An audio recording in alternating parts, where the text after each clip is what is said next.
Welcome to the Savvy Dentist podcast with Dr. Jesse Green, the show where great dentistry meets great business. Listen in each week as we bring you an inspiring person who will share their story, ideas and business techniques to help you create a practice and a life you love. And now introducing your host, Dr. Jesse Green.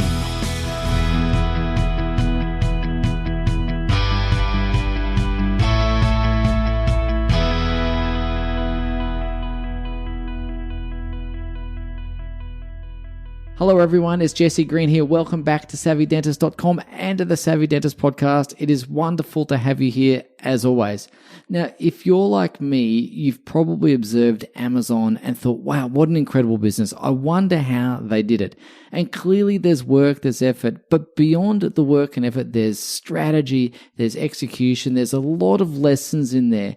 And the good thing is that Jeff Bezos has been incredibly generous in sharing his thinking and outlining his strategy in his letters to shareholders. Now, my guest today, Steve Anderson, has taken those letters and he has decoded them and synthesized those letters into identifying 4 particular growth cycles of a business, which are testing, building, accelerating, and finally scaling. And within those growth cycles, he's outlined 14 principles that underpin them. So in our conversation today with Steve, we talk about what growth looks like. We talk about risk, how much risk is too much. We talk about how to make decisions with incomplete information, not knowing what the future holds, but still being able to bet on big ideas so that you can come out on top and create a business that is truly remarkable. I believe this is a conversation that anyone who's looking to grow the business, scale the business, really needs to tune into because let's face it, Jeff Bezos has done this perhaps better than anyone else. And as the saying says, success leaves clues. And thankfully, our guest today, Steve Anderson, has picked up those clues, digested those clues, and produced a wonderful system to outline those stages. So I hope you've got a pen and paper handy because there's some absolute pearls of wisdom that come out of this conversation. I know you're going to love it. And for now, let's get into this conversation with Steve. Steve Anderson, welcome to the Savvy Dentist podcast. Thank you so much for taking the time to come and join us. How are you today? I am great, Jesse. Thank you for having me. Steve, you're really well known for your wonderful book called The Bezos Letters, which we're going to dive into and explore what is it about Jeff Bezos that's so fascinating and how he's been able to build Amazon into the business that it is. But I'm also deeply curious about your background. You've spent 35 plus years helping the insurance industry understand themselves around technology, understand risk management, all those other sorts of things. How did you find your way into that line of work? And then, of course, how did you transition from all of that into the entrepreneurial space? Yeah. So I literally stumbled into the insurance business. I was going to help my father-in-law who ran an insurance agency in Washington, D.C. and had a stroke. And I was going to go in for a couple of years and help him and then move on to something else and decided I liked it. And so spent that kind of first part of my career selling insurance, working in operations internally and those kinds of things. That developed an interest in the technology, so bringing computers in and all the website and social and read all those kinds of things. So 25 years ago, I left direct sales in the industry and started my own firm doing research, writing, speaking, consulting around the emerging technology. So this was in 99, that lots of stuff coming and helping the industry better understand what it is and how to use it to increase sales or reduce expenses. And one of the kind of what led to the book is one of the questions I started exploring probably 5-6 years ago now was this idea that technology was continuing to develop rapidly, in fact, more rapidly.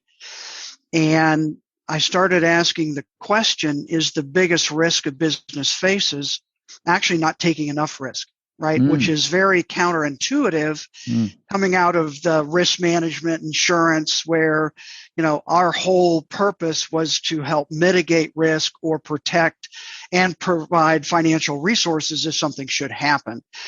But there's more risk besides getting injured or being in a car wreck or, those kinds of things. There's business risk too.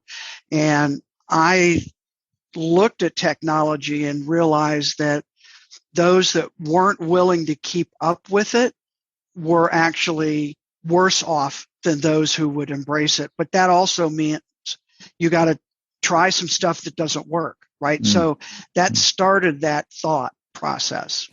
It's really interesting, actually. The Australian Open's being played at the moment, and this is going to sound like an unusual segue, but okay, but just bear with me. I will. And one of the things that I have observed watching tennis players is you don't win a game by trying not to lose.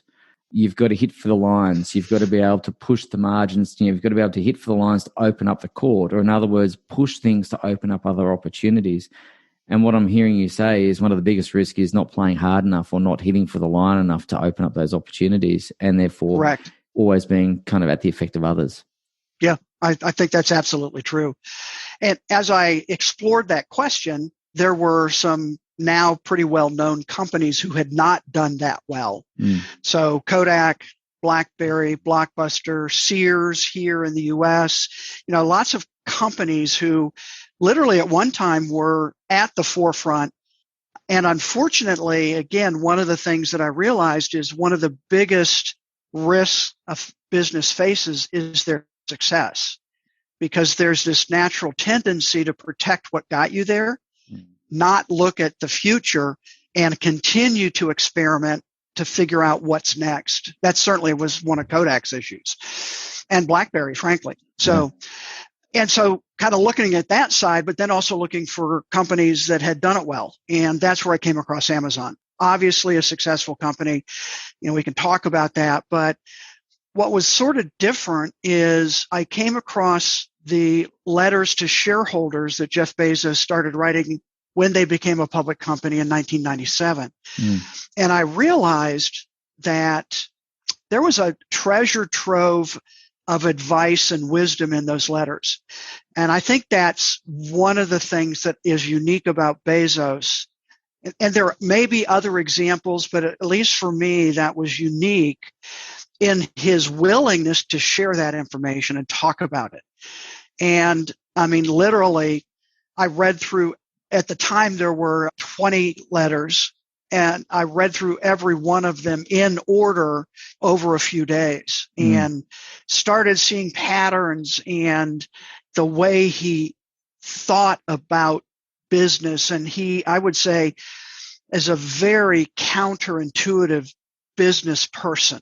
And I think that's where his brilliance may lie. So he is a fascinating character, and I wanted to ask you particularly, what is it about Jeff Bezos in your mind that separates him from people like Elon Musk, Richard Branson, Bill Gates, and other very well-known entrepreneurs? What is it about Bezos that captivates your attention? Well, honestly, I'm a space buff like he is. Yep. And so a little known fact I will give you that he actually had a bit part in a Star Trek episode. Did he really? Yeah, you can't. He's all dressed up in an alien costume. You'd have no idea it was him if you didn't know it. But from a very early age, he was fascinated with space. In fact, he was valedictorian of his high school class in Miami, Florida, and his valedictorian speech was about how we needed to put manufacturing and all kinds of things into space so that the Earth could be designated as a national park and people would come visit it and preserve it as a high school senior. So wow, very early on, I think that kind of naturally drew me to him. But I think what really, in terms of the writing, is he's an amazing storyteller. And that came out in his letters. And I think at his core, he's a teacher. I mean, he likes to talk about, okay, here's how we have done this at Amazon. And that really is where the principles grew out of, is what are the things that Bezos did at Amazon that any business, regardless of size, could learn from. So really, he is a deeply fascinating guy and clearly thinking decades well into the future. Yes. That thought process as a teenager, talking about getting into space and the Earth as a national park is probably it's not a ridiculous concept now, but back then it probably seemed, wow, this guy's quite unique. What I'm interested in around Bezos is, in preparation for today, I'm loosely familiar with his background, but I was reading a little bit about his early start to his career going through Princeton and then found his way into the corporate consulting world, Anderson and so on. Yep. I wanted to ask you, how do you think that experience shaped his direction with Amazon? Because unlike a Branson or an Elon Musk or whoever, they didn't really have their start in a corporate environment. And so I'm curious to understand if you think that was a factor or not. And if it was a factor, what impact did it have? Yeah, I think it definitely was a factor. Interesting. So he graduated from Princeton. He actually went into Princeton as a physics major. And, he writes about getting at some point in his physics career, right, getting to quantum mechanics. And he said that the best thing Princeton taught him is what he wasn't smart enough to be a physicist. Wow. And so he pivoted to computer science. So that's sort of kind of where that background started. And then he ended up in New York at a hedge fund operator, there, very analytic kind of place. And his mind was very much an analytic in terms of how he looked at Amazon and growth and all kinds of things. So that was, I think, really important. And I'll even point to, one of my principles is apply long-term thinking.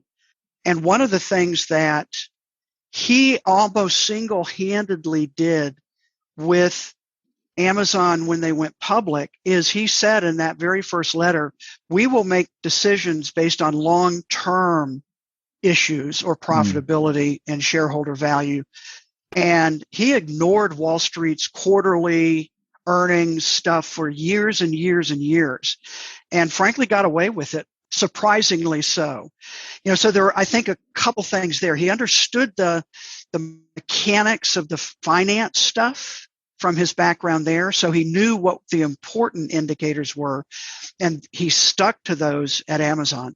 In fact, in an early letter, I think it was 2004, the entire letter is about the importance of free cash flow as a financial metric, not GAAP accounting and other things. And they still to this day report both because they have to report the GAAP accounting, right? Regulatory, but they spend more time talking about free cash flow and how that's grown and those kinds of things. So I think that's an indicator, again, of not doing what everyone else has done.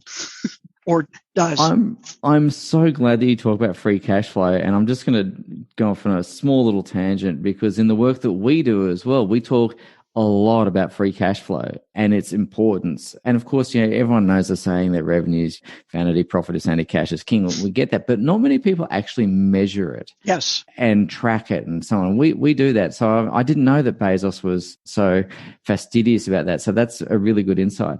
You have touched on one of the principles around long-term thinking, and given the previous conversation we had about him thinking about the future of the planet and so on and so forth, my question is, how do you keep focused on that vision? How does he remain committed to that vision when there's the day-to-day stuff that's easy to knock you off course? How does he remain singularly focused on that? I think it's just part of his character. And, right, so take that as a graduating high school senior, fast forward, and I was trying to do the calculations, I can't in my head, but whatever year that was, fast forwarded to 2000, and he very quietly didn't tell anybody started Blue Origin, his space company, and funded it, right? He was obviously had some money, but he funded it.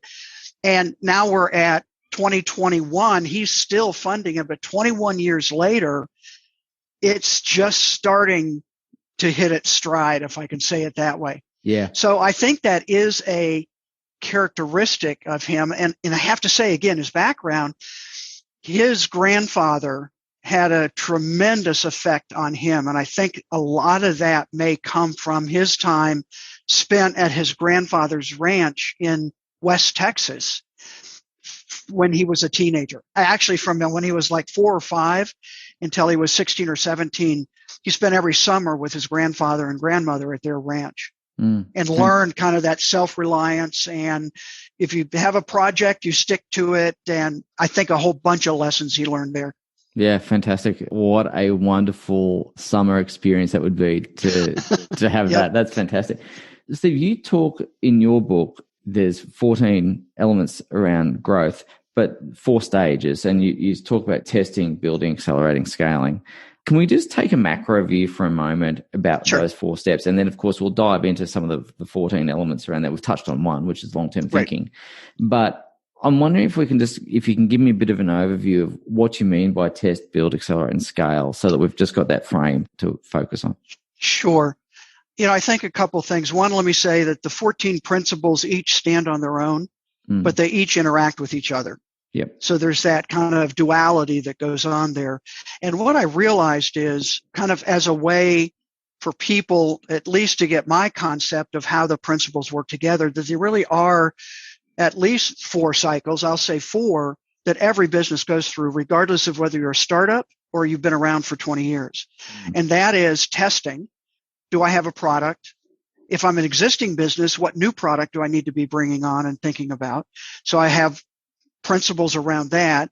I test once I say, okay, it looks like this is successful. Let's build it some more. So we start building that. We see success. Then we accelerate that growth. And what can we do to keep that growth going? And then we get to scale, which is as a company gets bigger, how do I maintain that? And we'll get to this principle, but that mindset that we're still a startup. And I think what one thing people don't understand about Amazon is Bezos certainly, and his culture that he's built there is that they are still a startup with 1.3 million employees and hundreds of thousands of customers, but they still think like a startup. So how do you maintain that at scale? And that's where some of those principles come into play. No, fantastic. I love that because, again, a lot of the dentists listening to this are interested in perhaps not building their Amazon, but taking those principles that Amazon have used to grow and, dare I say, scale their own business, to create the leverage Absolutely. and the time and so on. So how do you want to scale, right? Exactly. That's a question. Yeah. And it's unlikely that there is another Amazon out there right now. Who knows? I don't. But that doesn't mean there aren't some lessons to learn that you can apply even as a dentist. Is, do I want to scale to 14 dentists and a big practice and bring them in and oversee? Or do I want to keep it just myself and a couple people and then some hygienists and et cetera? Those are all part of that decision about how do we scale.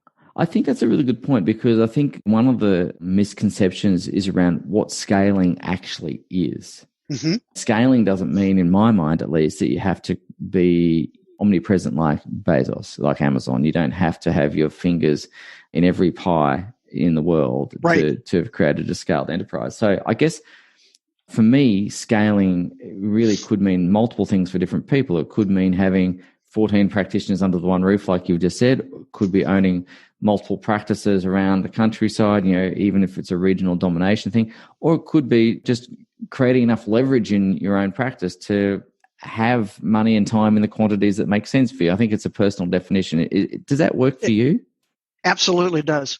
Yes. Yeah. And I think you're right. I think that scale idea can get kind of pigeonholed just into getting big.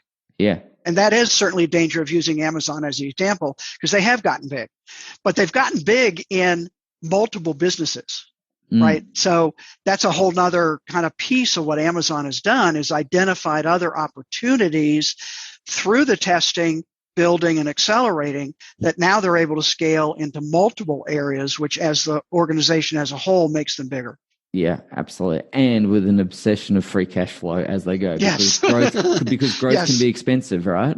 Yes, absolutely. Yeah. In fact, one of the things I've been in my mind playing around with is this idea of compound interest, right? And I talk a little bit about it in the book, but the idea is in the very beginning years, you don't see a lot of change. Mm-hmm.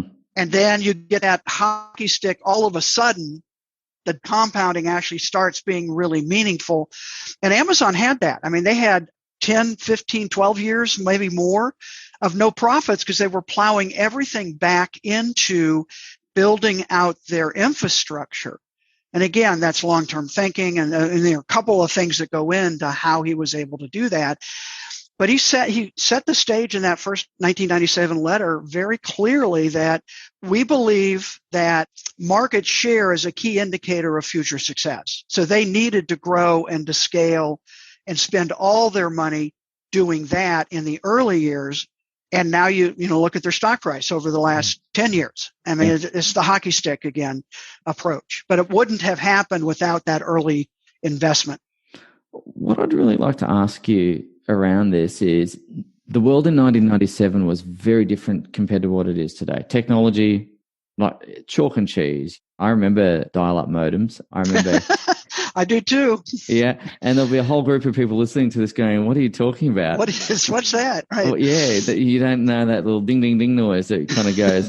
But I guess the question I have for you around that is 1997, no one knew really what technology was going to do to the extent that we know now. And we don't know what's going to happen in another 20 years necessarily. Correct. Yep. So my question for you is how do you make good decisions with incomplete information and manage the risk around that?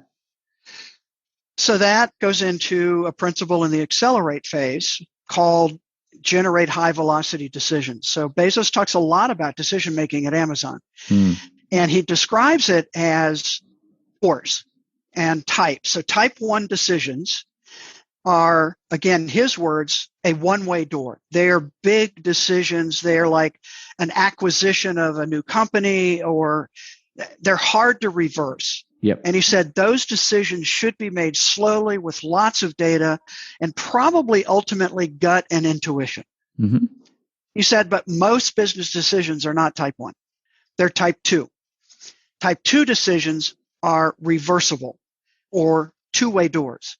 So if we make a decision to move forward, do something, and we don't like what we see once we pass through that decision door, we can just either pivot to a different decision or turn around and just say, nope, we're not going to do that. Let's shut it down. They're not consequential in the short term, but they could be consequential in the longer term. And he said the problem is that when companies get bigger, they tend to make type 2 decisions with a type 1 process, which means they slow down their growth. Mm-hmm. Right? And that's the idea of a company getting bigger and bigger and having multiple layers of approval process and, supervisor to department head to regional head to something like that.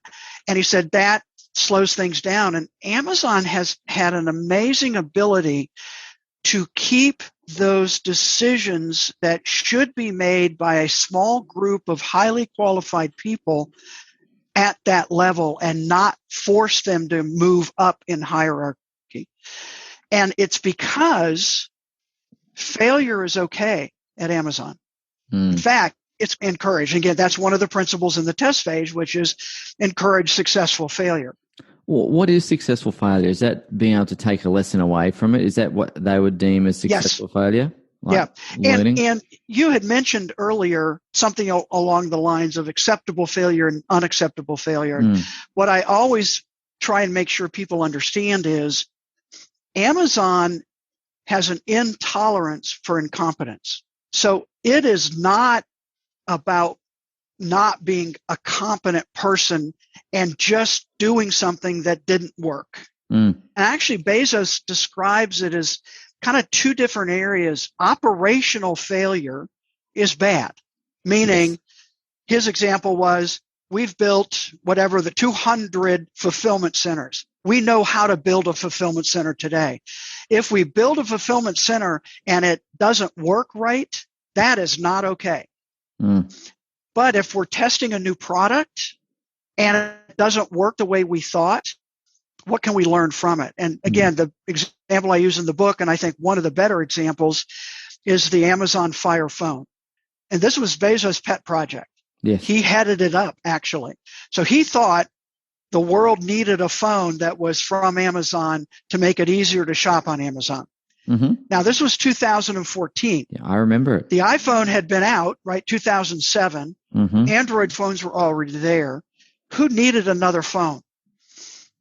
Well, nobody. It ended up being, in fact, at one point, Amazon lowered the price to 99 cents and couldn't give them away. So at the end of 2014, they wrote off $178 million in development and inventory costs as a failure, shut the project down. It was gone.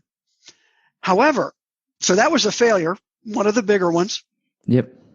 But 4 months after Bezos announced the Fire Phone, he got his first demonstration of a device that would sit on a table and that you could actually talk to, and it would answer you, right? What we have come to know as Alexa and the Echo hardware, and Alexa, the machine learning platform. The voice processing and a whole bunch of tools, techniques that they learned with the phone, they were able to transfer into the Echo platform, and obviously a pretty big success. So he says there are lots of experiments and failures we need to go through in order to figure out what the right mix of product, user interface. And one of my favorite phrases he uses is, we invent on behalf of the customer. Oh, I like that. That's really cool. Love that. And again, I think about your dentist. I mean, for me, okay, what does that mean for a dental practice? Well, what are the friction points of a patient coming in and interacting with your practice? And what can you do to invent a better way to take that friction away? I'll give you a personal example. This was just, I think last year, had some work done and had new dental insurance, and we weren't sure how much it was going to pay. And so anyway, submitted the claim. I owed some money, which I figured I would, and they didn't have a way for me to pay electronically. What? Now, great dentist. I know. I'm just saying. I know. Wow. So I don't have checks. I mean, literally, I couldn't send a check. Yeah. But I think too many business owners, many dental practices, too many, pick your industry type, don't actually understand the way they should the customer experience with them.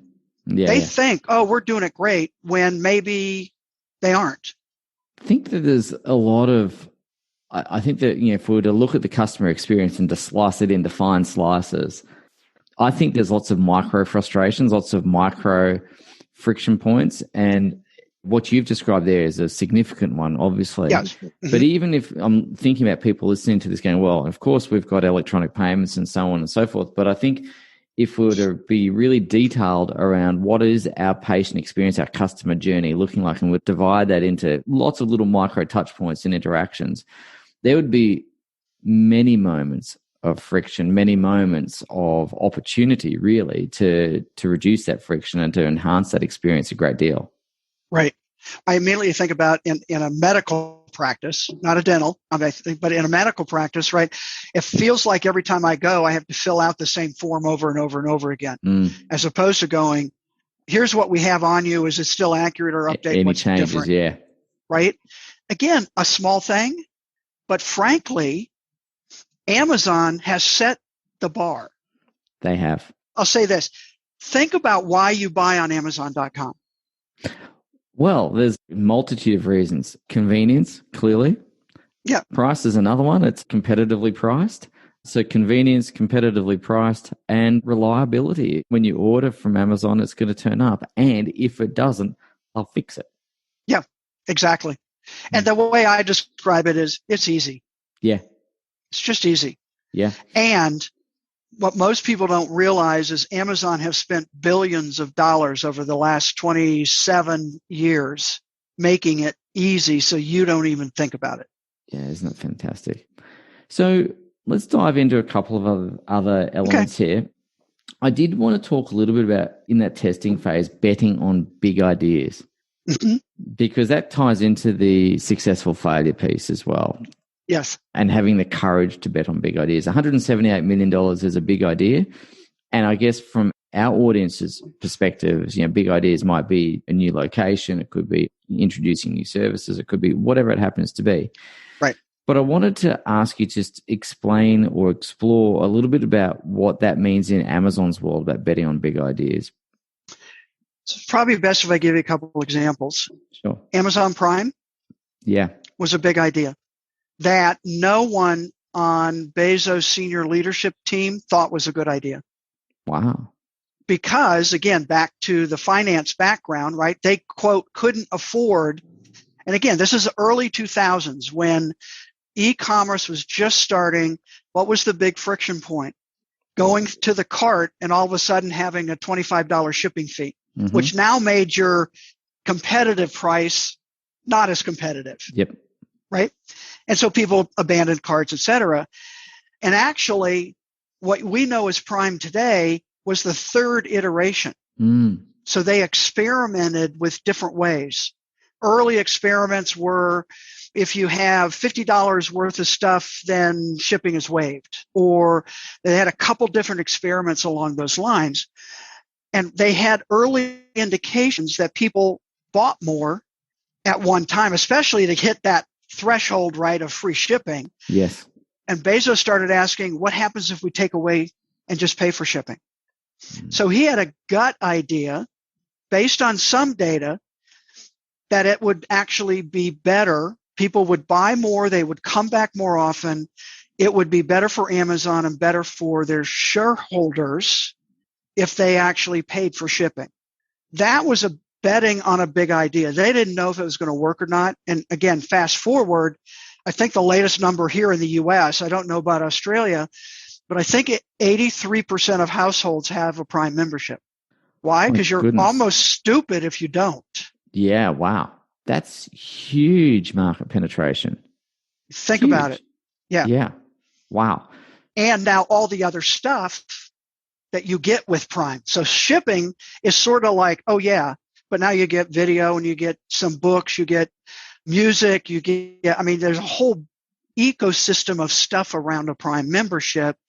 Because again, if we're inventing on behalf of the customer, what else might a Prime customer want as part of that? It's a really interesting concept. And I want to just talk about the ecosystem for a moment, because I think that's a really important conversation to have. Obviously, you've spoken about books and video and so on and so forth. But can you just talk about the ecosystem as an idea? Because I love the concept of business ecosystems. It's something I think about a lot. And I look at businesses almost as networks of businesses, about how one business can support another and another and another. And you get this kind of virtuous circle, or virtuous cycle, I should say, of constant growth. How do small businesses take that concept of an ecosystem? I mean, maybe it's just more vertical integration, but how do they create that ecosystem of businesses that allows them to grow the group rather than just focus on the one thing? I'm curious to see if there's an applicability. Let me bring in Marketplace. Yeah. Again, similar timing, early 2000s, and similar experimentation. They had a couple failed iterations of what we now know as Amazon Marketplace. And again, Marketplace is the third-party sellers that can sign up on Amazon to sell their products on Amazon's website. Now think about it. Amazon opened up their most valuable real estate, which is their website, to third parties. And most businesses would say, they're my competitors. I don't want them on my site. What Amazon said, what Bezos said, again, this is another initiative he pushed. What Bezos said is, if a third-party seller has a product at a better price than what we can get, then it's better for the customer. Therefore, it's ultimately better for Amazon. Now, Amazon takes a percentage of those sales as their fee, right, for access. There are 1 million small businesses who sell their products on Amazon's website. Again, you think about a crazy idea that has now become commonplace, at least for Amazon. But even today, after all this time, there are very few other e-commerce sites that have something similar. Walmart here in the US has just started experimenting with a similar kind of process. It's really interesting, and this is a different example, but a closely related example. Are you familiar with some software called Xero, accounting software? Yes. Yeah. So one of the things that Xero, I think, did very, very well, and we have a competitor software here in Australia called MYOB. I'm not sure how big it is in the United States, but it'd be like Quicken or one of the others. Okay. Mm-hmm. And MYOB was the dominant software for so long. And then Xero came along, and what they built was this lovely core piece of software. It was cloud-based when cloud-based was a new thing. And what they did, though, is they opened that software up for third-party development, which was incredibly clever. And, of course, they opened up their APIs. They did all that sort of stuff so that there'd be this army of people building these little plugins and extra features and so on and so forth, which ultimately sold the core product anyway. So you've mobilized this sales force, which is exactly what Amazon's done. You've got these individual vendors now out promoting their product and, by extension, promoting the underlying Amazon site. Well, and that leads us really to, in the build area, the understand your flywheel principle, because that is the core idea. And very briefly, Jim Collins wrote a book published in the early 2000s called Good to Great. Yep. Chapter 8 is titled The Flywheel and the Doom Loop. Mm-hmm. And you might have it on your shelf somewhere. Go pull that book out, go to chapter 8, just read that again. If somebody tells me what's the most important principle, first, I always say that's like asking me which of my 7 grandchildren do I love best, right? But I would say, does that mean it varies on one day of the week? They get a day of the week each? Yeah, that could be. That could be. Monday is this one, Tuesday is that one. But for Amazon, what happened is, before that book was published, Bezos invited Collins to a senior leadership one-day retreat. Mm-hmm. He spent the entire day talking and teaching about the flywheel. And that senior leadership group actually sketched out Amazon's flywheel. And it's diagrams in the book, and you can go onto Amazon's investor relations site and find an example of it too. But my whole point in saying that with our discussion is the flywheel is, again, big, heavy, hard to get started. Mm-hmm. But once you get those inputs going, it just almost goes on itself as long as you continue to push those inputs. Well, for Amazon, one of those inputs is more customers. Yeah.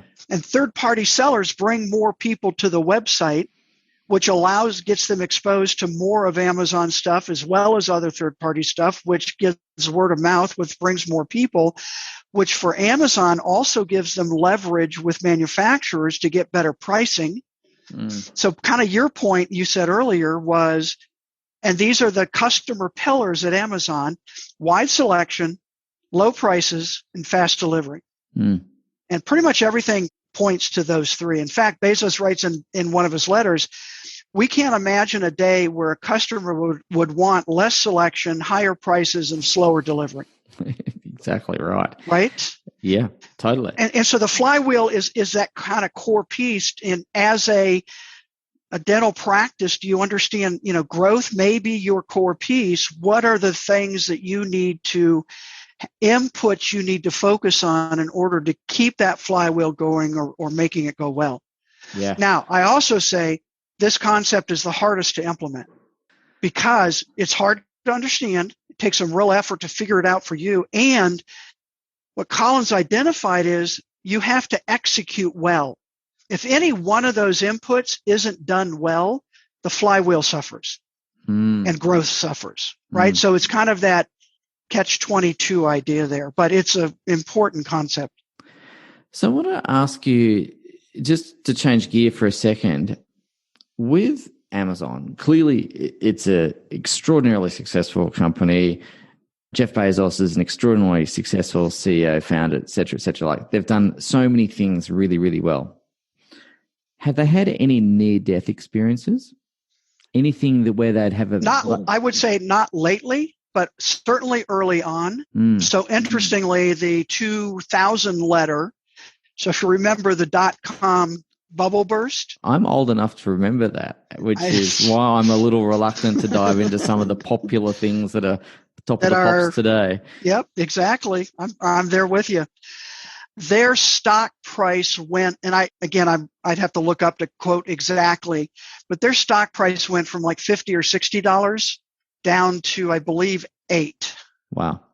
And he opens that shareholder letter with a single word, ouch. Yeah. It's been a tough year, right? Mm-hmm. It's been a tough year. But what's also interesting, again, there are some early examples of not having enough cash and some things like that. What's interesting, though, is Bezos went out to the, not capital markets, but to the, I want to say bond markets. I'm not sure that's exactly right, but he raised additional capital before the big bust. And his letter, and again, back to that free cash flow idea, his letter was all about all of our internal numbers are saying we're positioned very well, even though the marketplace isn't valuing us based on what we see inside. Sure. And that's been sort of his, I would say, contentious relationship with the stock market in general. And, even in that 97 letter, he was like, here's how I'm going to run Amazon. If that doesn't fit your investment philosophy, then you probably shouldn't own our stock. Yep. Right? I mean, so he, again, counterintuitive. Typically, a CEO would be wanting more investment, not shunning it. Not saying don't invest because this is how this business is going to be run. And I guess for him, though, is getting the right investment as much as anything. Of course, probably he wants investment, but he just doesn't want to have the wrong investors in there feeling or expressing any dissatisfaction, distracting him potentially from his mission. He wants to have people who are like-minded and on that journey with him, which speaks to the strength of character of Bezos. Mm-hmm. The way I like to phrase this is, so his affair, divorce, right, all of that came out just as we were finishing the manuscript. And I was going to write more about family man, married to the same person, right? All of this kind of stuff. Well, that kind of got changed a little bit. So even, the way I describe it is, one, I'm not his judge and jury. And whether you like him or not, whether you like Amazon or not, I think there's still some things you can learn from what he's done and how Amazon has grown. Absolutely. Everyone's personal life is their own business. And who am I to judge? I've got no idea what goes on in his marital relationship. That's his business and that of his wife. What I'm curious to understand, though, is the strength of character to stay the course, to chart that course, to chart that vision. And we've spoken a little bit about the influence of his grandfather, on the summer holidays. Mm-hmm. But what I'm curious to understand is, what are the common traits that you see amongst entrepreneurs like Bezos, like Elon Musk, like others of that nature? And of course, Elon Musk has recently just overtaken Bezos as the richest man. And of course, that could change tomorrow. But my question for you is, where does that sense of confidence, that sense of doggedness come from? Is it innate or is it, I'm curious to understand. Okay. So I think a couple things. I think some of it's innate. I don't want to get us off track, but I was really interested, and I think there's an article on my website, but I was really interested in listening to his testimony to Congress this last July here in the U.S. There's obviously lots of talk around antitrust and are they too big and those kinds of things. He was able to submit a statement to Congress and then had 5 minutes for a live statement. And he spent most of his time talking about his mother and father. Jackie, his mom, was 17 when she had him. And as he says, when being pregnant in high school wasn't cool. And so, again, story there, his biological dad was really never a part of his life. His dad, Miguel, actually came from Cuba when he was 16 with, again, dollars in his pocket and made a life for himself. That's the Miami connection, and then moved to New Mexico. But again, I think between his mom and his dad, he had some great examples of you work hard, you stick to what you know, and you can be successful. Yeah. Interesting character. Steve, you've been really fascinating as a guest today. And for those people who want to get a copy of your book, I'm going to just go out on a limb here and just say, just go and grab it. Don't think about it. Just do it. The website you can get that from is thebezosletters.com. And of course, you can find it on Amazon, not surprisingly. And actually, in Australia, I do know it's in some bookstores. So it could be at your favorite bookseller. It is indeed. Steve, we've covered a lot of territory. We've been uphill and down dale. And of course, we haven't even come close to really unpacking all 14 of the pillars and influences around what drives the 4 stages of growth there. For people that do want to find out more, obviously, grab the book. Where else would people do well to go and visit? Your website itself? Any other resources we should point out to them? I will point out on the website, there's a couple things. One, there's an assessment that actually simple, no cost, will help you get a sense of your risk tolerance or your risk level, and then what principles might work best for you to start thinking about. 14's a lot, I know that. And so finding the ones that resonate with you first and going from there. There's also a workbook and some other material that kind of will help you work through the book and the principles, et cetera. Fantastic. Well, ladies and gents, if you've taken some absolute pearls of wisdom away from this podcast, and I'm guaranteeing that you will have, head across and grab the book. As Molly Meldrum would say, do yourself a favor, grab the book, grab the workbook, do the quiz, and get stuck into it, because I think there's some absolute gems there that we can learn from Jeff Bezos, the way he's run Amazon. And of course, what I really like about what Steve's done is he's done the hard work for us. He's decoded the letters. He's brought it down into actionable processes and steps. So, mate, from all of us here, I really just want to say thank you for doing the work, for putting it all together. And I really just want to say thank you for sharing your insights and wisdom tonight on the show. Oh, my pleasure, Jesse. I just enjoyed our conversation a lot. Thank you so much, mate. Thank you for listening to the Savvy Dentist podcast with Dr. Jesse Green. For more free tools and resources, join the free Facebook group. Visit drjessegreen.com/Facebook. And for more episodes, visit drjessegreen.com/savvydentist.